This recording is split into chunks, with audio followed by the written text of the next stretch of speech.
ഈ വീഡിയോയിലൂടെ നമുക്ക് എന്താണ് ഡെസേർട്ടുകൾ എന്ന് നമുക്ക് മനസ്സിലാക്കാൻ ശ്രമിക്കാം. അപ്പോൾ വീഡിയോയിലേക്ക് കിടക്കുന്നതിന് മുമ്പായി ഒരു കാര്യം, നിങ്ങളുടെ എല്ലാം സഹായ സഹകരണം കൊണ്ട് നമ്മുടെ ചാനൽ 50,000 സബ്സ്ക്രൈബേഴ്സ് എന്ന മൈൽ സ്റ്റോൺ പിന്നിട്ടിരിക്കുകയാണ്. അപ്പോൾ ഈ സന്തോഷം നിങ്ങളുമായി പങ്കുവയ്ക്കാൻ വേണ്ടി ഞാനൊരു ഗിവ് അവേ സംഘടിപ്പിക്കാമെന്ന് വിചാരിക്കുന്നു. അപ്പോൾ ഗിവ് അവേ ആയിട്ട് കൊടുക്കാൻ ഉദ്ദേശിക്കുന്ന ഒരു കാസിയോ G-Shock വാച്ചാണ്. അപ്പോൾ ഈ ഗിവ് അവേ സംബന്ധിക്കുന്ന വിവരങ്ങളെല്ലാം മറ്റൊരു വീഡിയോ ആയിട്ട് ചാനലിൽ അപ്ലോഡ് ചെയ്തിട്ടുണ്ട്. ആ വീഡിയോയുടെ ലിങ്ക് ഐ ബട്ടണിലും ഡിസ്ക്രിപ്ഷനിലും എൻഡ് കാർഡിലും കൊടുത്തിട്ടുണ്ട്. അപ്പോൾ നിങ്ങളെല്ലാവരും തന്നെ എൻ്റെ എല്ലാ സബ്സ്ക്രൈബേഴ്സും നമ്മുടെ ഈ ഗിവ് അവേയിൽ പങ്കെടുത്ത് ഗിവ് അവേ ഒരു വൻ വിജയമാക്കി തീർക്കണമെന്ന് നിങ്ങളോട് അഭ്യർത്ഥിക്കുകയാണ്. അപ്പോൾ നമുക്ക് ഡെസേർട്ട് ഈഗിളിലേക്ക് തിരിച്ചു വരാം. അപ്പോൾ എന്താണ് ഡെസേർട്ട് ഈഗിൾ? ഡെസേർട്ട് ഈഗിൾ എന്ന് പറഞ്ഞാൽ ലോകത്തിലെ ഏറ്റവും പവർഫുൾ ആയിട്ടുള്ള ഹാൻഡ് ഗൺ ആണെന്നാണ് ചില ആൾക്കാർ ഇതിനെ വിശേഷിപ്പിക്കുന്നത്. അപ്പോൾ ലോകത്തിലെ ഏറ്റവും പവർഫുൾ ആയിട്ടുള്ള ഹാൻഡ് ഗൺ ആണോ ഡെസേർട്ട് ഈഗിൾ എന്ന് ചോദിച്ചു കഴിഞ്ഞാൽ 50 കാലിബർ ബുള്ളറ്റ് ഫയർ ചെയ്യാൻ പറ്റുന്ന ഒരു പിസ്റ്റളാണ് ഡെസേർട്ട് ഈഗിൾ. അതായത് റൈഫിൾ റേഞ്ച് കാലിബറാണ് 50 കാലിബർ എന്ന് പറയുന്നത്. അത്രയും വലിപ്പമുള്ള ബുള്ളറ്റുകൾ ഇതിൽ നിന്ന് ഫയർ ചെയ്യാൻ സാധിക്കും. അപ്പോൾ സാധാരണയായിട്ട് വലിയ ഹൈ കാലിബർ ബുള്ളറ്റുകൾ ഫയർ ചെയ്യാൻ ഉപയോഗിക്കുന്നത് റിവോൾവറുകളാണ്. അതായത് റിവോൾവറുകൾ എന്ന് പറഞ്ഞാൽ ഡിസൈൻ വളരെ സിമ്പിളായിട്ടുള്ള ഡിസൈനാണ്. അത് മെക്കാനിക്കലി വളരെ സ്റ്റേബിളാണ്. അതുകൊണ്ട് തന്നെ ഈ ഹൈ കാലിബർ ബുള്ളറ്റ് ഫയർ ചെയ്യുമ്പോൾ ഉണ്ടാകുന്ന പ്രഷർ അതിന് വളരെ ഈസി ആയിട്ട് ഹാൻഡിൽ ചെയ്യാൻ സാധിക്കും. പക്ഷേ പിസ്റ്റളുകളിലേക്ക് വരുമ്പോഴത്തേന് അങ്ങനെയല്ല. പിസ്റ്റളുകൾക്ക് ഇത്രയും ഹൈ കാലിബർ ബുള്ളറ്റുകൾ എക്സ്പ്ലോഡ് ചെയ്യുമ്പോൾ ഉണ്ടാകുന്ന പ്രഷർ അതിൻ്റെ ബാരലിനും മറ്റു ഭാഗങ്ങൾക്കൊന്നും താങ്ങാൻ സാധിക്കത്തില്ല. അതുകൊണ്ട് ലോകത്തിലെ ഏറ്റവും പവർഫുൾ ഹാൻഡ് ഗണ്ണായിട്ട് കണക്കാക്കുന്ന ചില റിവോൾവറുകളാണ്. അതായത് സ്മിത്ത് ആൻഡ് വെസൺ മോഡൽ 500 പോലുള്ള റിവോൾവറുകൾ. അതായത് ടെക്നിക്കലി റിവോൾവറുകൾക്ക് എത്ര വലിയ കാലിബർ ബുള്ളറ്റും ഫയർ ചെയ്യാൻ സാധിക്കും ടെക്നിക്കലി. പക്ഷേ പിസ്റ്റളുകൾക്ക് ഇങ്ങനെയുള്ള ഹൈ കാലിബർ ബുള്ളറ്റുകൾ ഹാൻഡിൽ ചെയ്യാൻ വളരെ പ്രയാസമാണ്. അതിൻ്റെ ഡിസൈനിൻ്റെ പ്രത്യേകതകൾ കൊണ്ടാണ്. അപ്പോൾ ഇതിനൊരു അപവാദമാണ് നമ്മുടെ ഡെസേർട്ട് ഈഗിൾ. അപ്പോൾ നിങ്ങൾ ചോദിക്കും, എന്തിനാണ് എന്നാൽ കഷ്ടപ്പെട്ട് ഈ പിസ്റ്റൾ ഉണ്ടാക്കുന്ന ഈ ഹൈ കാലിബർ ബുള്ളറ്റ് ഫയർ ചെയ്യാൻ വേണ്ടി ഈ റിവോൾവറുകൾ തന്നെ ഉപയോഗിച്ചാൽ പോലെന്ന് ഒരു ചോദ്യം വരാം. അപ്പോൾ എന്തുകൊണ്ടാണ് ഈ ഹൈ കാലിബർ ബുള്ളറ്റ് ഫയർ ചെയ്യാൻ പറ്റുന്ന പിസ്റ്റൾ എന്നുള്ളൊരു ഐഡിയയിലേക്ക് ഈ ഗൺ ഡിസൈനേഴ്സ് എത്തിച്ചേർന്നതെന്ന് ചോദിച്ചു കഴിഞ്ഞാൽ, പിസ്റ്റളുകൾക്ക് ചില അഡ്വാൻറ്റേജുണ്ട്. അതായത് പിസ്റ്റളുകൾ ലോഡ് ചെയ്യാൻ വളരെ എളുപ്പമാണ്. അതായത് നമുക്കറിയാം, ഒരു മാഗസീൻ അങ്ങോട്ട് തള്ളിക്കറ്റുന്നുള്ളൊരു പിസ്റ്റൾ ലോഡാകും. പക്ഷേ റിവോൾവർ അങ്ങനെ നമുക്ക് ലോഡ് ചെയ്യാൻ വേണ്ടി ശകലം സമയമെടുക്കും. പിസ്റ്റളുകൾ അപേക്ഷിച്ച് കുറച്ച് സമയമെടുക്കും. രണ്ടാമത്തെ അഡ്വാൻറ്റേജ് വെച്ചാൽ റിവോൾവറുകളെക്കാളും വളരെ കൂടുതൽ ബുള്ളറ്റുകൾ പിസ്റ്റളിൽ ലോഡ് ചെയ്യാൻ സാധിക്കും. അപ്പോൾ ഈ ധാരാളം ബുള്ളറ്റുകൾ ലോഡ് ചെയ്യാൻ സാധിക്കും എന്നുള്ള കാര്യം ഡെസേർട്ട് ഈഗിളിൻ്റെ കാര്യത്തിൽ എത്ര കണ്ട് പ്രാക്ടിക്കലി പോസിബിൾ ആണെന്നുള്ള കാര്യം നമുക്ക് വഴിയെ മനസ്സിലാക്കാം. അപ്പോൾ ഈ രണ്ട് അഡ്വാൻറ്റേജ് ഉള്ളതുകൊണ്ടാണ് ഈ ഹൈ കാലിബർ പിസ്റ്റൾ എന്നുള്ളൊരു കൺസെപ്റ്റിലേക്ക് ഗൺ ഡിസൈനേഴ്സ് വന്നത്. അപ്പോൾ ഞാൻ പറഞ്ഞു വരുന്നത് എന്താണെന്ന് ചോദിച്ചാൽ, ഡെസേർട്ട് ഈഗിൾ എന്ന് പറഞ്ഞു കഴിഞ്ഞാൽ ലോകത്തിലെ ഏറ്റവും പവർഫുൾ ആയിട്ടുള്ള പിസ്റ്റളാണ്. പവർഫുൾ എന്ന് പറഞ്ഞു കഴിഞ്ഞാൽ എല്ലാ തരത്തിലും പവർഫുള്ളാണ്. അതായത് പേര് ഡെസേർട്ട് ഈഗിൾ എന്നാണെങ്കിലും കരുത്തന്മാരുടെ കയ്യിൽ മാത്രം ഒതുങ്ങുന്ന ഒരു കാട്ടുകുതിരയാണ് ഡെസേർട്ട് ഈഗിൾ എന്ന് പറഞ്ഞാൽ. അതായത് ഈ ഡെസേർട്ട് ഈഗിൾ എന്ന് പറയുന്ന തോക്ക് അങ്ങനെ അങ്ങോട്ട് ചാടിക്കറി ഉപയോഗിക്കാൻ പറ്റുന്ന സാധനമൊന്നുമല്ല. അതായത് നിങ്ങൾ എത്ര എക്സ്പീരിയൻസ് ആയിട്ടുള്ള ഷൂട്ടർ ആണെങ്കിലും ആദ്യമായിട്ട് ഈ ഡെസേർട്ട് ഈഗിൾ ഫയർ ചെയ്യുമ്പോഴത്തേന് അതിൻ്റെ റീകോയിൽ കാരണം നിങ്ങൾ ബാലൻസ് ചെയ്ത് തറയിൽ വീഴാനുള്ള ചാൻസ് വളരെ കൂടുതലാണ്. അപ്പോൾ ഈ വീഡിയോയിൽ നമുക്ക് ഡെസേർട്ട് ഈഗിൾ എന്ന് പറയുന്ന ഈ ഹാൻഡ് ഗണ്ണിൻ്റെ ചരിത്രം, അതുപോലെ തന്നെ ടെക്നിക്കൽ സ്പെസിഫിക്കേഷൻ, ഈ കാര്യങ്ങളൊക്കെ ഒന്ന് പരിശോധിക്കാം. കൂടാതെ ഞാൻ ഈ ഡെസേർട്ട് ഈഗിളിനെ കുറിച്ച് പഠിക്കാൻ ശ്രമിച്ചപ്പോൾ, ഈ ഡെസേർട്ട് ഈഗിളിനെ കുറിച്ചുള്ള വിവരങ്ങൾ ശേഖരിച്ചപ്പോൾ എനിക്കൊരു കാര്യം മനസ്സിലായി. ഡെസേർട്ട് ഈഗിൾ എന്ന് പറഞ്ഞാൽ വളരെ പോപ്പുലർ ആയിട്ടുള്ളൊരു ഹാൻഡ് ഗണ്ണാണ്. അതായത് ഹോളിവുഡിലെ എണ്ണമറ്റ ആക്ഷൻ സിനിമകളിൽ ഇതിനെ ഫീച്ചർ ചെയ്തിട്ടുണ്ട്. 600-ലധികം ആക്ഷൻ സിനിമകളിൽ ഇതിനെ ഫീച്ചർ ചെയ്തിട്ടുണ്ട്. അതുപോലെ TV സീരീസുകൾ, അതുപോലെ ഗെയിംസുകൾ, ഇതിലൊക്കെ ഡെസേർട്ട് ഈഗിൾ ഒരു വലിയ താരം തന്നെയാണ്. അതായത് നമ്മുടെ ഈ അർണോൾഡ് ശിവശങ്കറിനെ പോലുള്ള വലിയ കരുത്തരായിട്ടുള്ള വലിയ മനുഷ്യന്മാർ ഈ ഡെസേർട്ട് ഈഗിൾ എന്ന് പറയുന്ന ഈ വലിയ മാരകമായിട്ടുള്ള തോക്കും പിടിച്ചുകൊണ്ട് നിൽക്കുമ്പോൾ അതിനൊരു മാച്ചോ എഫക്റ്റ് ഉണ്ട്. അത് ലോകത്തുള്ള മറ്റൊരു തോക്കിനും കൊടുക്കാൻ സാധിക്കത്തില്ല. അതുകൊണ്ട് തന്നെ പല ആക്ഷൻ മൂവികളുടെയും അഭിവാജ്യ ഘടകമായി പ്രവർത്തിച്ചിട്ടുള്ളൊരു സംഭവമാണ് ഡെസേർട്ട് ഈഗിൾ. പക്ഷേ ഇത്ര കണ്ട് പോപ്പുലറായിട്ടും അല്ലെങ്കിൽ ഇത്ര കണ്ട് പവർഫുള്ളായിട്ട് നമ്മൾ റിയൽ ലൈഫിൽ ഈ ഡെസേർട്ട് ഈഗിളിനെ തിരക്കി പോയി കഴിഞ്ഞാൽ ഇത് നാമമാത്രമായിട്ടുള്ള എണ്ണം മാത്രമേ നമുക്ക് കിട്ടത്തുള്ളൂ. അതായത് ഈ ഡെസേർട്ട് ഈഗിൾ റിയൽ ലൈഫിൽ ഉപയോഗിക്കുന്നത് വളരെ കുറവാണ്. അതായത് വല്ല ഹോബിയിസ്റ്റുകളോ ഗൺ എന്തൂസിയാസ്റ്റുകളോ എല്ലാം വാങ്ങി കൈ സൂക്ഷിച്ചിട്ടുണ്ടെന്നുള്ളതല്ലാതെ ഒരു ആർമിയോ ഒരു പോലീസിങ് ഏജൻസിയോ അല്ലെങ്കിൽ ഈവൻ ഭീകരവാദികൾ പോലും ഈ സാധനം ഉപയോഗിക്കുന്നില്ലെന്നുള്ളതാണ് സത്യം. അപ്പോൾ ഇത്രയും പവർഫുള്ളായിട്ടൊരു ഗണ്ണായിട്ടും എന്തുകൊണ്ടാണ് ഡെസേർട്ട് ഈഗിൾ ഇങ്ങനെ അവഗണിക്കപ്പെടുന്നത് എന്നുള്ള കാര്യം കൂടെ നമുക്ക് ഈ വീഡിയോയുടെ ഭാഗമായിട്ട് ഒന്ന് പരിശോധിക്കാം. അപ്പോൾ ടെക്നിക്കലി പറയുമ്പോൾ ഡെസേർട്ട് ഈഗിൾ എന്ന് പറഞ്ഞാൽ ഒരു സിംഗിൾ ആക്ഷൻ സെമി ഓട്ടോമാറ്റിക് പിസ്റ്റളാണ്. പക്ഷേ വെറും ഒരു സിംഗിൾ ആക്ഷൻ സെമി ഓട്ടോമാറ്റിക് പിസ്റ്റളെന്ന് നമുക്കിതിനെ കൊണ്ട് ചുരുക്കാൻ സാധിക്കത്തില്ല. ഈ ഡെസേർട്ട് ഈഗിൾ എന്ന് പറഞ്ഞ സംഭവം 3 വ്യത്യസ്ത തരം തോക്കുകളുടെ ഒരു സമ്മേളനമാണെന്ന് വേണമെങ്കിൽ പറയാം. അതായത് റിവോൾവറിനെയും ഒരു പിസ്റ്റളിനെയും ഒരു റൈഫിളിനെയും കൂടെ കൂട്ടിയിണക്കിക്കൊണ്ട് നമ്മളൊരു തോക്ക് നിർമ്മിച്ചാൽ അതെന്താവുമോ അതാണ് ഡെസേർട്ട് ഈഗിൾ. അത് നമ്മൾ ഓൾറെഡി പറഞ്ഞു. ഡെസേർട്ട് ഈഗിൾ എന്ന് പറയുന്ന പിസ്റ്റൾ ജനിക്കുന്നതിന് മുമ്പ് ഈ ഹൈ കാലിബർ ബുള്ളറ്റുകൾ കൈകാര്യം ചെയ്യുന്ന ഹാൻഡ് ഗണ്ണുകൾ എന്ന് പറഞ്ഞാൽ അത് റിവോൾവറുകളായിരുന്നു. അങ്ങനെ റിവോൾവറുകൾ ഈ കാര്യം വളരെ കാര്യക്ഷമമായി കൈകാര്യം ചെയ്തിങ്ങനെ മുന്നോട്ട് പോയിക്കൊണ്ടിരുന്നപ്പോൾ US ബേസ്ഡ് വെപ്പൺ ഡിസൈനേഴ്സ് ആയിട്ടുള്ള മാഗ്നം റിസർച്ച് ഒരു കൺസെപ്റ്റുമായിട്ട് മുന്നോട്ട് വന്നു. അതായത് ഈ ഹൈ കാലിബർ ബുള്ളറ്റുകൾ ഫയർ ചെയ്യുമ്പോൾ ഉണ്ടാകുന്ന എക്സോസ്റ്റ് ഗ്യാസുകളുടെ പ്രഷർ ഉപയോഗിച്ചുകൊണ്ട് റീലോഡ് ചെയ്യാൻ പറ്റുന്ന ഒരു പിസ്റ്റൾ നിർമ്മിക്കുക എന്നുള്ള ഐഡിയയുമായിട്ട് അവർ മുന്നോട്ട് വന്നു. ഇതേ സിസ്റ്റം തന്നെയാണ് നമ്മൾ ഈ ഗ്യാസ് ഓപ്പറേറ്റഡ് റൈഫിളുകളിൽ ഉപയോഗിക്കുന്നത്. ആ സിസ്റ്റത്തിൻ്റെ ഒരു ചെറിയ രൂപം ഉണ്ടാക്കി അത് ഉപയോഗിച്ചൊരു പിസ്റ്റൾ നിർമ്മിക്കുക എന്നുള്ള ഐഡിയയുമായിട്ട് മാഗ്നം റിസർച്ച് വന്നു. അങ്ങനെ 1983 മാഗ്നം റിസർച്ചും റിഗ ഇൻസ്റ്റിറ്റ്യൂട്ടോടെ കൂടിച്ചേർന്നുകൊണ്ട് ഈ ഗ്യാസ് ഓപ്പറേറ്റഡ് സിസ്റ്റം ഉപയോഗിച്ച് പ്രവർത്തിക്കുന്ന ഒരു പിസ്റ്റളിൻ്റെ ഡിസൈൻ സൃഷ്ടിച്ചു. അതിനൊരു പേറ്റന്റ് കൊടുത്തു. അതായത് ലോകത്തിലെ ആദ്യത്തെ ഗ്യാസ് ആക്ച്വേറ്റഡ് സെമി ഓട്ടോമാറ്റിക് പിസ്റ്റളിൻ്റെ US പേറ്റന്റ് ഈ മാഗ്നം റിസർച്ചും റിഗ ഇൻസ്റ്റിറ്റ്യൂട്ടും ചേർന്ന് സമർപ്പിച്ചു 1983. 2 വർഷം കഴിഞ്ഞപ്പോൾ 1985 ഏതാണ്ട് ഇതിന് സമാനമായിട്ടുള്ള ഒരു ഡിസൈൻ ഇസ്രയേൽ നിർമ്മിച്ചു. അതായത് ഇസ്രയേലിൻ്റെ IMI, Israel military industries IMI. അപ്പോൾ ഈ IMIയുടെ ഡിസൈനാണ് പിന്നീട് മാസ് പ്രൊഡക്ഷനിലേക്ക് വന്നത്. ഇന്ന് നമ്മൾ കാണുന്ന ഡെസേർട്ട് ഈഗിളിൻ്റെ ഡിസൈൻ എന്ന് പറഞ്ഞാൽ അത് IMIയുടെ ഡിസൈനാണ്.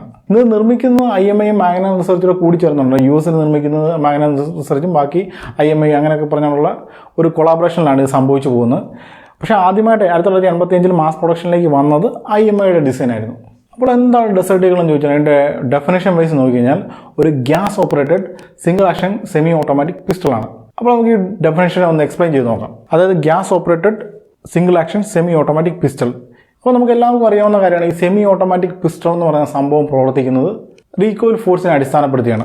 അത് നമ്മൾ കഴിഞ്ഞ 2 ഗ്ലോക്കിൻ്റെ വീഡിയോയിലും അതിന് മുമ്പ് പറഞ്ഞ വാൾട്ടർ PPKയുടെ വീഡിയോയിലും നമ്മളത് വിശദമായിട്ട് പറഞ്ഞു. 2 തരം റീകോയിൽ ഓപ്പറേറ്റഡ് മെക്കാനിസം, അതായത് ബ്ലോ ബാക്ക് മെക്കാനിസത്തെക്കുറിച്ചും അതുപോലെ തന്നെ ഷോർട്ട് റീകോയിൽ മെക്കാനിസത്തെക്കുറിച്ചും വളരെ വിശദമായിട്ട് പറഞ്ഞാണ്. അതായത് ഈ 2 കാര്യത്തിൽ ഈ റീകോയിൽ ബേസ്ഡ് ഓപ്പറേഷൻ എന്ന് പറഞ്ഞു കഴിഞ്ഞാൽ ഈ ഗണ്ണ് ഫയർ ചെയ്യുമ്പോൾ സ്വാഭാവികമായിട്ടും ഉണ്ടാകുന്ന ആ റീകോയിൽ ഫോഴ്സ്, ന്യൂട്ടൻ്റെ തേർഡ് ലോയുടെ അടിസ്ഥാനമായി ഉണ്ടാകുന്ന റീകോയിൽ ഫോഴ്സിനെ നമ്മൾ ബുള്ളറ്റ് റീലോഡ് ചെയ്യാൻ വേണ്ടി ഉപയോഗിക്കുന്നത്. അതായത് റീകോയിൽ ബേസ്ഡ് റീലോഡിംഗ് മെക്കാനിസം. പക്ഷേ ഡെസേർട്ട് ഈഗിളിൻ്റെ കാര്യത്തിലേക്ക് വരുമ്പോൾ ഈ പരിപാടി നടക്കത്തില്ല. കാരണം എന്താണെന്ന് വെച്ചാൽ ഡെസേർട്ട് ഈഗിൾ ഉപയോഗിക്കുന്ന കാർട്ടേജ് നമ്മൾ പറഞ്ഞു വളരെ വലിയ ബുള്ളറ്റുകളാണ്. അത് 44 അല്ലെങ്കിൽ 50 കാലിബർ ബുള്ളറ്റുകളൊക്കെയാണ് നമ്മൾ ഇതിൽ നിന്ന് ഫയർ ചെയ്യുന്നത്. അപ്പോൾ ഇത്തരം ബുള്ളറ്റുകൾ ഫയർ ചെയ്യുമ്പോൾ നമുക്ക് ഈ റീകോയിൽ ഫോഴ്സ് ഇവിടെ ഉപയോഗിക്കാൻ പറ്റത്തില്ലെന്ന് പറയാൻ കാര്യം ഈ റീകോയിൽ ഫോഴ്സ് എന്ന് പറയുന്ന സംഭവം എപ്പോഴാണ് സംഭവിക്കുന്നത്? ഈ ബുള്ളറ്റ് തോക്കിൻ്റെ ബാലിൽ നിന്ന് പുറത്തേക്ക് തള്ളിപ്പോകുന്ന ആ മൊമെൻറ്റിലാണ് റീകോയിൽ തോക്കിൽ അനുഭവപ്പെടുന്നത്. അപ്പോൾ ഈ റീകോയിൽ ഫോഴ്സ് നമ്മൾ ഡെസേർട്ട് ഈഗിൾ ഉപയോഗപ്പെടുത്താൻ ശ്രമിച്ചു കഴിഞ്ഞാൽ എന്ത് സംഭവിക്കുന്നത് വെച്ചാൽ ഡെസേർട്ട് ഈഗിളിൽ നമ്മൾ 50 കാലിബർ ബുള്ളറ്റ് അങ്ങോട്ട് ഫയർ ചെയ്തു. ആ സമയത്ത് ഈ ബുള്ളറ്റ് ഫയർ ചെയ്തത് മൂലം ഉണ്ടായിരിക്കുന്ന ഹൈ പ്രഷർ ഗ്യാസ് ഈ ചേമ്പറിൽ ഇങ്ങനെ തങ്ങി നിൽക്കുകയായിരിക്കും ആ മൊമെൻറ്റിൽ. അതുകൊണ്ട് നമുക്ക് ഈ റീകോയിൽ ഫോഴ്സിനെ ഉപയോഗപ്പെടുത്തിക്കൊണ്ട് ഈ ഫയർ ചെയ്ത ആ മൊമെൻറ്റിൽ ഒരു പുതിയ ബുള്ളറ്റിനെ ഈ ബാരലിലേക്ക് ഇൻസേർട്ട് ചെയ്യാൻ സാധിക്കത്തില്ല. അതുകൊണ്ട് തന്നെ ഈ ഡെസേർട്ട് ഈഗിളിൻ്റെ ഡിസൈനേഴ്സ് ഇവിടെ വളരെ നൂതനമായ ഒരു ടെക്നോളജി ഉപയോഗിച്ചു. വളരെ നൂതനമായ ടെക്നോളജി എന്ന് പറയാൻ പറ്റത്തില്ല. അതായത് അസോൾട്ട് റൈഫിളുകളിൽ ഉപയോഗിക്കുന്ന ഗ്യാസ് ഓപ്പറേറ്റഡ് സിസ്റ്റം ഇങ്ങോട്ട് കൊണ്ടുവന്നു. അതായത് ഈ ഹൈ പ്രഷർ ഗ്യാസിനെ ഉപയോഗിച്ചുകൊണ്ട് നമ്മൾ ബുള്ളറ്റ് ഇവിടെ റീലോഡ് ചെയ്യുകയാണ്. അതായത് നമുക്ക് സാധാരണ AK-47 M16 ഒക്കെ ഉപയോഗിക്കുന്ന അതേ സിസ്റ്റം തന്നെ.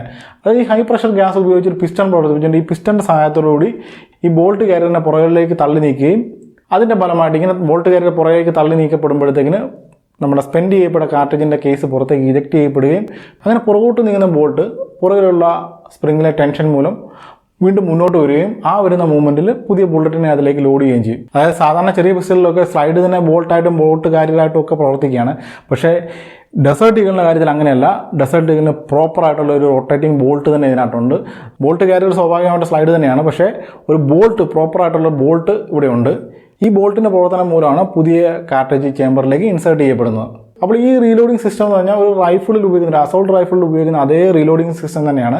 അതായത് ഇതിലെ റൊട്ടേറ്റിംഗ് ബോൾട്ട് എന്ന് പറയുന്നത് ഒരു M16 റൈഫിളിലെ ബോൾട്ടിന് തുല്യമായിട്ടുള്ളതാണ്. അതുപോലെ തന്നെ ഇതിൻ്റെ റീലോഡിംഗ് പിസ്റ്റൺ, ഗ്യാസ് പിസ്റ്റൺ എന്ന് പറയുന്നത് ഒരു M14 റൈഫിളിൻ്റെ പിസ്റ്റണിന് തുല്യമായിട്ടുള്ളതാണ്.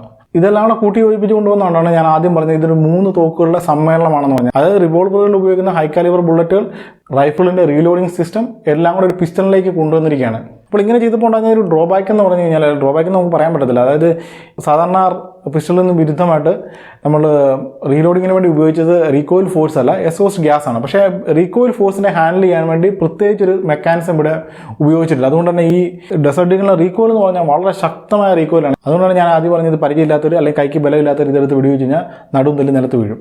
ഇനി ടെക്നിക്കൽ ഡെഫിനേഷൻ്റെ ഭാഗമായിട്ടുള്ള രണ്ടാമത്തെ കാര്യം എന്ന് പറഞ്ഞാൽ സിംഗിൾ ആക്ഷനാണ്. സിംഗിൾ ആക്ഷൻ എന്ന് പറഞ്ഞു കഴിഞ്ഞാൽ നമ്മൾ വാൾട്ടർ PPKയുടെ കാര്യത്തിൽ സിംഗിൾ ആക്ഷൻ ഡബിൾ ആക്ഷൻ എന്താണെന്ന് ഞാൻ പറഞ്ഞതാണ്. എങ്കിലും ഒന്നുകൂടെ പറഞ്ഞേക്കാം. അതായത് 2 തരം ആക്ഷനുകളാണുള്ളത്, double action, single action. Double action ഗണ്ണുകൾ, ഡബിൾ ആക്ഷൻ ഹാൻഡ് ഗണ്ണുകളിൽ ട്രിഗർ എന്ന് പറയുന്ന സാധനത്തിന് 2 ജോലിയുണ്ട്. അതായത് ഹാമറിനെ കോക്ക് ചെയ്യുകയും ചെയ്യണം, അതുപോലെ തന്നെ ഹാമറിനെ റിലീസ് ചെയ്യുകയും ചെയ്യണം.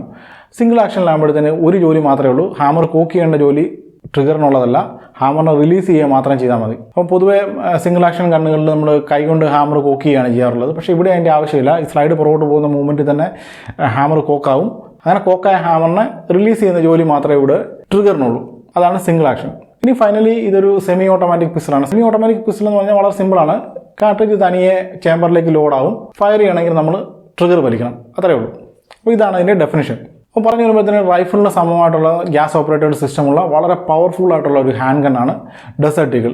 അതായത് ഡെസേർട്ട് ഈഗിൾ നമുക്ക് 44 കാലിബർ അല്ലെങ്കിൽ 50 കാലിബർ പോലുള്ള റൈഫിൾ റേഞ്ച് കാലിബറുള്ള ബുള്ളറ്റുകൾ ഫയർ ചെയ്യാൻ പറ്റും.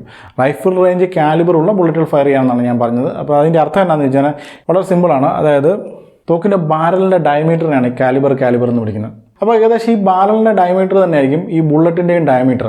അപ്പോൾ നമ്മളിവിടെ പറഞ്ഞു ഈ ഡെസേർട്ട് ഈഗിളിൽ നിന്ന് 50 കാലിബർ ആക്ഷൻ എക്സ്പ്രസ് എന്ന് പറയുന്ന ബുള്ളറ്റ് ഫയർ ചെയ്യാൻ സാധിക്കും. 50 കാലിബർ ബുള്ളറ്റാണ്. അതിൻ്റെ അർത്ഥം ഈ റൈഫിളുകളിൽ നിന്നും ഫയർ ചെയ്യുന്ന 50 കാലിബർ ബുള്ളറ്റിന് തുല്യമാണ് ഈ ആക്ഷൻ എക്സ്പ്രസ് 50 കാലിബർ എന്ന് തെറ്റിദ്ധരിക്കരുത്.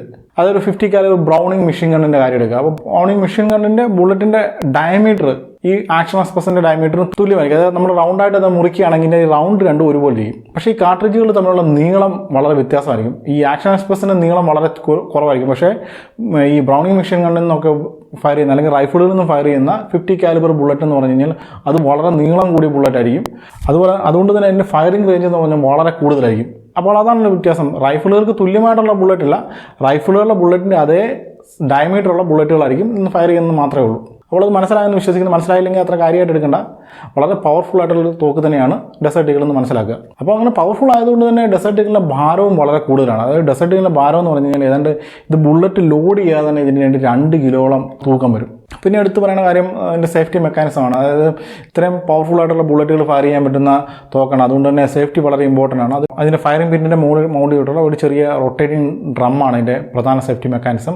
അതിൽ ഓപ്പറേറ്റ് ചെയ്യാൻ പറ്റുന്ന രീതിയിൽ ഒരു ലെഫ്റ്റ് ഹാൻഡർക്കും റൈറ്റ് ഹാൻഡർക്കും ഒരുപോലെ ഉപയോഗിക്കാൻ പറ്റുന്ന രീതിയിലുള്ള ഒരു അംബിഡെക്സ്ട്രസ് ആയിട്ടുള്ള ഒരു സേഫ്റ്റി സ്വിച്ച് അതിലുണ്ട്.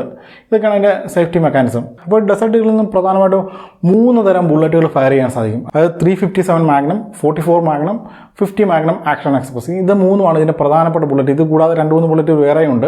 അപ്പോൾ ഞാൻ ഓൾറെഡി പറഞ്ഞു കഴിഞ്ഞു ഒരു തോക്കിൻ്റെ കാലിബർ എന്ന് പറഞ്ഞു കഴിഞ്ഞാൽ അതിൻ്റെ ബാരലിൻ്റെ ഡയമീറ്ററാണ്. അപ്പോൾ ഒരു പർട്ടിക്കുലർ ഡയമീറ്ററുള്ള ബാരലിലൂടെ ഒരു പർട്ടിക്കുലർ കാലിബറുള്ള ബുള്ളറ്റ് മാത്രമേ നമുക്ക് ഫയർ ചെയ്യാൻ സാധിക്കുള്ളൂ. ഉദാഹരണത്തിന് നമ്മുടെ ഗ്ലോക്ക് 70ൻ്റെ കാര്യം തന്നെ എടുത്ത് ഗ്ലോക്ക് 70ൽ നിന്ന് 9mm റൗണ്ടുകൾ മാത്രമേ ഫയർ ചെയ്യാൻ സാധിക്കത്തുള്ളൂ. പക്ഷേ ഡെസേർട്ട് ഈഗിളിൻ്റെ കാര്യത്തിൽ ചെറിയ പ്രത്യേകതയുണ്ട്. ഡെസേർട്ട് ഈഗിളിൽ നിന്ന് ഈ പറഞ്ഞ 3-ലധികം തരം ബുള്ളറ്റുകൾ നമുക്ക് ഫയർ ചെയ്യാൻ സാധിക്കും. അതിൻ്റെ കാര്യം എന്ന് വെച്ചാൽ ഈ ഡെസേർട്ട് ഈഗിളിൻ്റെ പ്രധാന പാർട്ടായിട്ടുള്ള അതിൻ്റെ ബോൾട്ടും ബാരലും ഇൻട്രചേഞ്ചബിൾ ആണ്. അപ്പോൾ ഉദാഹരണം പറയുകയാണെങ്കിൽ നിങ്ങളൊരു 44 മാഗ്നം ഫയർ ചെയ്യാൻ പറ്റുന്ന ഒരു ഡെസേർട്ട് ഈഗിൾ വാങ്ങി. അപ്പോൾ അങ്ങനെ കുറേ ദിവസം 44 കാലിബർ ഫയർ ചെയ്തപ്പോൾ നിങ്ങൾക്ക് തോന്നി ഇതുപോലെ എനിക്ക് 50 കാലിബർ ഫയർ ചെയ്യണം, 50 കാലിബർ ബുള്ളറ്റ് ഫയർ ചെയ്യാൻ പറ്റുന്ന ഡെസേർട്ട് ഈഗിൾ വേണമെന്ന്. അപ്പം അതിനുവേണ്ടി നിങ്ങൾ കടയിൽ പോയി പുതിയൊരു ഡെസേർട്ട് ഈഗിൾ 50 കാലിബറുള്ള ഒരു ഡെസേർട്ട് ഈഗിൾ വാങ്ങേണ്ട കാര്യമില്ല. സാധാരണ തോക്കുകളുടെ കേസിൽ അങ്ങനെയാണ്. നമുക്ക് ബുള്ളറ്റിൻ്റെ കാലിബർ കൂട്ടണമെങ്കിൽ പുതിയ തോക്ക് വാങ്ങണം. ഇപ്പം ഗ്ലോക്കിൻ്റെ കേസ് തന്നെ എടുക്കുകയാണെങ്കിൽ ഇപ്പോൾ 9mm ഫയർ ചെയ്യുന്ന ഗ്ലോക്ക് 17 ആണ് നിങ്ങളുടെ കയ്യിലിരിക്കുന്നത്. നിങ്ങൾക്ക് 10mm ഫയർ ചെയ്യണമെങ്കിൽ നിങ്ങൾക്ക് ഇപ്പോൾ ഗ്ലോക്ക് 20 വല്ലം അതിൻ്റെ മുകളിലോട്ടുള്ള മോഡലുകളൊക്കെ മേടിക്കേണ്ടതായിട്ട് വരും. പക്ഷേ ഡെസേർട്ട് ഈഗിൾ അങ്ങനെയല്ല. നിങ്ങൾക്ക് ഈ 50 കാലിബർ ബുള്ളറ്റ് ഫയർ ചെയ്യണമെങ്കിൽ നിങ്ങൾ കടയിൽ പോയിട്ട് ഈ ഡെസേർട്ട് ഈഗിളിൻ്റെ ബാരൽ മാത്രം വാങ്ങിയാൽ മതി. ഈ 44 കാലിബർ ഫയർ ചെയ്യാൻ പറ്റുന്ന ബാരൽ വളരെ സിമ്പിളായിട്ട് ഒരു സ്വിച്ച് അമർത്തി നമുക്ക് ഡിറ്റാച്ച് ചെയ്യാൻ സാധിക്കും. അത് ഡിറ്റാച്ച് ചെയ്തിട്ട് ഈ 50 കാലിബർ ബാരൽ അങ്ങോട്ട് ആഡ് ചെയ്യുക. അതോടുകൂടി നിങ്ങളുടെ ഡെസേർട്ട് ഈഗിൾ 50 കാലിബർ ഡെസേർട്ട് ഈഗിളായിട്ട് മാറി. പിന്നെ നമ്മൾ ഫയർ ചെയ്യേണ്ട താമസമേ ഉള്ളൂ.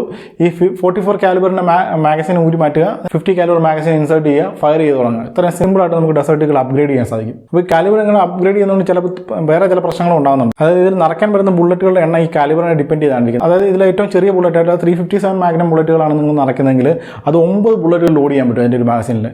ഇനി ഇതിൽ 44 മാഗ്നമാണ് നിറയ്ക്കുന്നതെങ്കിൽ 8 ബുള്ളറ്റ് ലോഡ് ചെയ്യാൻ പറ്റത്തുള്ളൂ.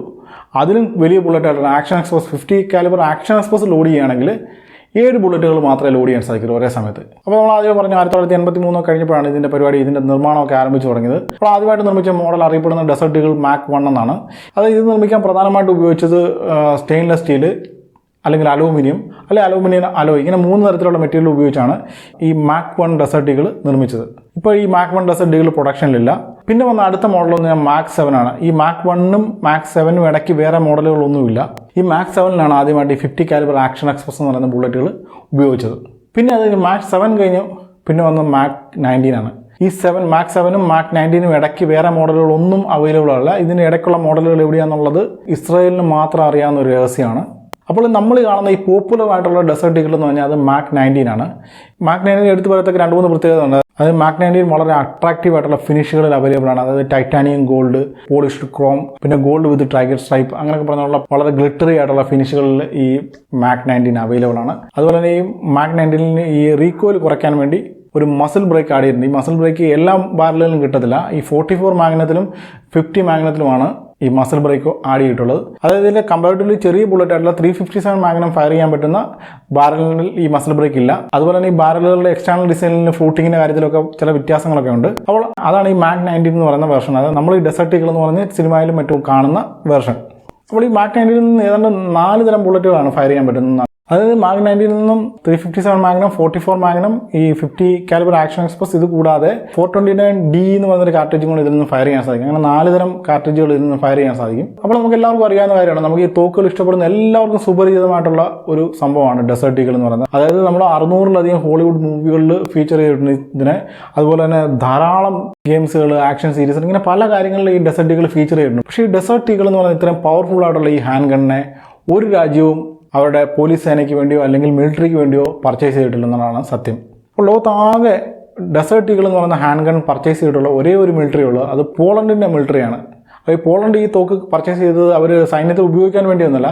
പോളണ്ട് അവരുടെ സൈനികരെ ഈ ഡെസേർട്ട് ഈഗിൾ എന്ന് പറയുന്ന ഹാൻഡ് ഗൺ, ലോകത്തിലെ ഏറ്റവും പവർഫുൾ ആയിട്ടുള്ള ഈ ഹാൻഡ് ഗണ്ണിനെ ഈ പിസ്റ്റളിൽ നിന്ന് പരിചയപ്പെടുത്താൻ വേണ്ടി മാത്രമാണ് ഇത് പർച്ചേസ് ചെയ്തിട്ടുള്ളത്. അല്ലാതെ അവരും അത് മിലിറ്ററിയുടെ ഭാഗമായിട്ട് ഉപയോഗിക്കുന്നില്ല. ഇനിയിപ്പം ഈ പോലീസിൻ്റെ മിലിറ്ററിയൊക്കെ വിട്ടു കഴിഞ്ഞാലും ഈ ഡെസേർട്ടുകൾ ഉപയോഗിക്കുന്ന ഒരു ഭീകരവാദിയെ പോലും നിങ്ങൾക്ക് കാണാൻ കഴിയത്തില്ല എന്നുള്ളതാണ് സത്യം. ഇനി വല്ല മാഫിയ ഡോണും ഒരു മാച്ചോ എഫക്റ്റ് കിട്ടാൻ വേണ്ടി ഇത് കൈ കൊണ്ട് നടന്നത് അത് വേറെ കാര്യം. അല്ലാതെ ഇത് പ്രാക്ടിക്കലായിട്ട് ഉപയോഗിക്കുന്ന ഒരു സേനയെ നിങ്ങൾക്ക് ലോകത്ത് കണ്ടു കിട്ടത്തില്ല. പൊതുവെ ഇതിനെക്കുറിച്ച് പറയുന്നത് ഇത് ഹോബിസ്റ്റുകളാണ് ഇത് പൊതുവെ പർച്ചേസ് ചെയ്യുന്നത്. അതുകൂടാതെ ചില ഹണ്ടേഴ്സ്, ചില വേട്ടക്കാരൊക്കെ ഒരു സെക്കൻഡറി വെപ്പണായിട്ട് ഇത് ഉപയോഗിക്കാറുണ്ടെന്ന് പറയാറുണ്ട്. അതായത് ഈ മെയിൻ അവരുടെ റൈഫിൾ ജാമായി പോവുകയാണെങ്കിൽ ഒരു ഹെവി കാലിബർ ഫയറിങ്ങിന് വേണ്ടി ഇത് കൈവെക്കാറുണ്ടെന്നാണ് പറയുന്നത്. അപ്പോൾ ഇത്രയും പവർഫുൾ ആയിട്ടുള്ള ഗണ്ണായിട്ടും ഡെസേർട്ട് ഈഗിളിൽ ഗതികേട് വരാൻ കാരണം എന്താണെന്ന് വെച്ചാൽ ഇത് ഒട്ടും പ്രാക്ടിക്കൽ ആയിട്ടുള്ളൊരു തോക്കല്ല. ഒന്നാമത്തെ കാര്യം, ഇത് ഇത്രയും തൂക്കമുണ്ട്, 2 കിലോയിലധികം തൂക്കമുണ്ട്. ഇത് എപ്പോഴും തൂക്കി പിടിച്ചിട്ട് നടക്കുക എന്ന് പറഞ്ഞാൽ അത്ര എളുപ്പമുള്ള കാര്യമില്ല. പിന്നെ ഇതിൻ്റെ വളരെ ശക്തമായിട്ടുള്ള റീകോയിൽ ഇതിനുണ്ട്. അതുപോലെ തന്നെ ഈ തോക്കും അതിലുപയോഗിക്കുന്ന കാർട്രിഡ്ജുകളും വളരെ എക്സ്പെൻസീവ് ആണ്, വളരെ വിലയാണ് അതിന്. ഇതിലെല്ലാം ഉപരിയായിട്ട് ഇത് ഒട്ടും പ്രാക്ടിക്കൽ അല്ല എന്നുള്ളതാണ്. എന്തുകൊണ്ടാണ് പ്രാക്ടിക്കൽ അല്ല എന്ന് പറഞ്ഞാൽ ഞാൻ മനസ്സിലാക്കി തരാം. അതായത് നിങ്ങൾ ചുമ്മാ ഒന്ന് ഇമാജിൻ ചെയ്തു, നിങ്ങളൊരു കമാൻഡോ ആണെന്ന് നിങ്ങളൊന്ന് ഇമാജിൻ ചെയ്യുക. നിങ്ങളൊരു കുറേ ഭീകരന്മാരുമായിട്ട് വളരെ ക്ലോസ് കോമ്പാക്റ്റിൽ ഏർപ്പെടാൻ പോവുകയാണ്. അപ്പോൾ നിങ്ങൾ ഈ ഡെസേർട്ട് ഈഗിൾ കൊണ്ടുപോവുകയാണെങ്കിൽ, ഒന്നാമത്തെ കാര്യം ഡെസേർട്ട് ഈഗിളിന് ഇത്രയും വെയിറ്റ് ഉണ്ട്, ഇത് കൊണ്ടു നടക്കാൻ ബുദ്ധിമുട്ടാണ്. ആ കാര്യം പോട്ടെ, നിങ്ങൾ നല്ല ആരോഗ്യമുള്ള ആളാണ്, കൊണ്ടു നടക്കുകയാണെന്ന് തന്നെ വിചാരിക്കട്ടെ. പക്ഷേ ഈ ഡെസേർട്ട് ഈഗിളിൽ എത്ര ബുള്ളറ്റ് നിറയ്ക്കാൻ പറ്റും? ഏറ്റവും കാലിബർ കുറഞ്ഞ ബുള്ളറ്റ് നിറച്ചാൽ പോലും 9 ബുള്ളറ്റ് മാത്രമാണ് നമുക്ക് നിറയ്ക്കാൻ പറ്റുന്നത്. ഇനി എക്സ്ട്രാ ആയിട്ട് 2 മാഗസിനോടെ കൊണ്ടുപോവുകയാണെങ്കിൽ മൊത്തം ഒരു 27 ബുള്ളറ്റ് നിങ്ങളെ കാണാം. ഇതേസമയം നിങ്ങളൊരു ഗ്ലോക്ക് കൊണ്ടുപോകണമെന്ന് വിചാരിക്കും, ഗ്ലോക്ക് 17 ഈ സമയത്ത് കൊണ്ടുപോകണമെന്ന് വിചാരിക്കുക. 9mm ഗ്ലോക്ക് 17, ഇതിന് വലിയ ഭാരമില്ല, കൊണ്ടു നടക്കാൻ എളുപ്പമാണ്. അതുപോലെ തന്നെ ഗ്ലോക്കിൻ്റെ ഒരു മാഗസീനിൽ നിങ്ങൾക്ക് 17 ബുള്ളറ്റോളം ലോഡ് ചെയ്യാൻ സാധിക്കും. അതുകൊണ്ട് തന്നെ ഫയറിങ്ങിൻ്റെ ഇടയ്ക്ക് പെട്ടെന്നൊരു മാഗസീൻ ചേഞ്ച് നടത്തേണ്ട ആവശ്യമില്ല. ഇനി കയ്യിൽ എക്സ്ട്രാ ആയിട്ട് 2 മാഗസീനോടെ കരുതുകയാണെങ്കിൽ നിങ്ങളുടെ ഫയറിംഗ് പവർ വല്ലാതെ അങ്ങ് കൂടും. അതായത് ഫയറിംഗ് പവർ കൂടുമെന്ന് പറഞ്ഞു കഴിഞ്ഞാൽ ഈ 50 കാലിബർ ബുള്ളറ്റ് ആണെങ്കിലും 9mm ബുള്ളറ്റ് ആണെങ്കിലും ഒരു ബുള്ളറ്റ് ഉപയോഗിച്ച് നിങ്ങൾക്ക് ഒരു ഭീകരനെ മാത്രമേ വധിക്കാൻ സാധിക്കത്തുള്ളൂ. ആ ഒരു രീതി നോക്കുമ്പോൾ നിങ്ങൾ 3 മാഗസീനും ഒരു ഡെസേർട്ട് ഈഗിളുമായിട്ട് പോവുകയാണെങ്കിൽ 27 ബുള്ളറ്റ് നിങ്ങൾക്ക് ഫയർ ചെയ്യാൻ സാധിക്കത്തുള്ളൂ. അതേസമയം ഒരു ഗ്ലോക്ക് 17 3 മാഗസീനുമായിട്ട് പോവുകയാണെങ്കിൽ എത്ര ബുള്ളറ്റ് ഫയർ ചെയ്യാൻ സാധിക്കും? കാര്യങ്ങൾ ഇങ്ങനെയൊക്കെയാണെങ്കിലും high calibre semi automatic pistol എന്ന് പറയുന്ന ഒരു കൺസെപ്റ്റ് ലോകത്തിന് മുന്നിലേക്ക് കൊണ്ടുവന്ന, ചരിത്രം മാറ്റിമറിച്ച ഒരു സൃഷ്ടി തന്നെയാണ് ഈ ഡെസേർട്ട് ഈഗിൾ. അതുകൊണ്ട് തന്നെ തോക്കുകളുടെ ചരിത്രത്തിൽ വളരെ നിർണായകമായ സ്ഥാനമുള്ള ഒരു എഞ്ചിനീയറിംഗ് മാർവൽ തന്നെയാണ് ഡെസേർട്ട് ഈഗിൾ. ഡെസേർട്ട് ഈഗിളിനെ പോലെ ഡെസേർട്ട് ഈഗിൾ മാത്രമേ ഈ ലോകത്തുള്ളൂ. അതിന് മുമ്പോ അതിന് ശേഷമോ ഇത്രയും യൂണീക്കായിട്ടുള്ളൊരു ഹാൻഡ് ഗൺ ലോകത്ത് നിർമ്മിക്കപ്പെട്ടിട്ടില്ല. അപ്പോൾ ഇതൊക്കെയാണ് ഡെസേർട്ട് ഈഗിളിൻ്റെ വിശേഷങ്ങൾ. അപ്പോൾ ഈ വീഡിയോ ഞാൻ ഇവിടെ കൊണ്ട് അവസാനിപ്പിക്കുകയാണ്. വീഡിയോ എല്ലാവർക്കും ഇഷ്ടപ്പെട്ടതായിട്ട് കരുതുന്നു. അതുകൊണ്ട് തന്നെ വീഡിയോ ലൈക്ക് ചെയ്യണം, ഷെയർ ചെയ്യണം. ചാനൽ ഇതുവരെ സബ്സ്ക്രൈബ് ചെയ്തിട്ടില്ലെങ്കിൽ ചാനൽ സബ്സ്ക്രൈബ് ചെയ്യണം. അപ്പോൾ ഇതിലും ഇൻഫോർമേറ്റീവായ, ഇതിലും ഇൻട്രസ്റ്റിംഗ് ആയിട്ടുള്ള മറ്റൊരു വീഡിയോയുമായി വീണ്ടും കാണാം. അതുവരെ ബൈ.